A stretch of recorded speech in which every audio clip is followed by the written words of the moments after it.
Je suis Gabrielle Perrault, je suis de la République démocratique du Congo, je suis directrice générale du Centre national d'appui au développement et à la participation populaire, une organisation de la société civile.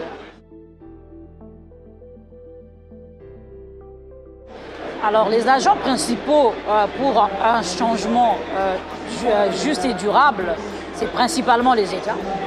Parce que les États édictent des lois, ils édictent les règles pour un changement, un commerce équitable dans le contexte du changement climatique, bien entendu. Le deuxième groupe de personnes, ce sont les communautés. Parce qu'aujourd'hui, nous ne pouvons pas parler d'un commerce juste et équitable si les communautés locales ne sont pas impliquées. Et enfin, il y a le secteur privé. Parce que le secteur privé, ils amènent des outils, ils amènent les fonds, ils amènent les moyens, justement pour faciliter ce commerce juste et durable.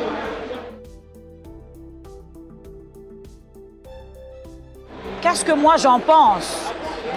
Je pense que les trois acteurs principaux devraient collaborer ensemble.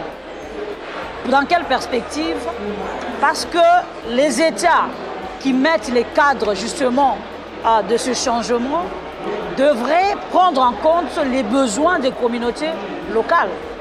Mais ces communautés locales n'ont pas suffisamment des moyens de survie et les sociétés commerciales ou les secteurs privés amènent des fonds qui ne permettent pas aux communautés de pouvoir y accéder facilement.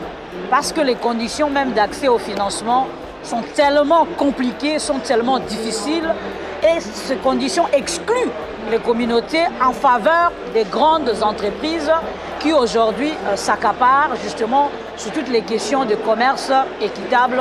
Et juste, je prendrai le cas des crédits carbone, je prendrai les cas de toutes les initiatives pour la conservation, l'atténuation du CO2.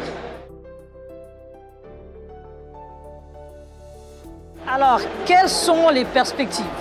Alors, les défis, c'est comme je disais, la non prise en compte des besoins des communautés dans les politiques et dans les actions qui sont menées au niveau national et au niveau international, la difficulté pour les communautés d'accéder au financement à des conditions favorables et justes.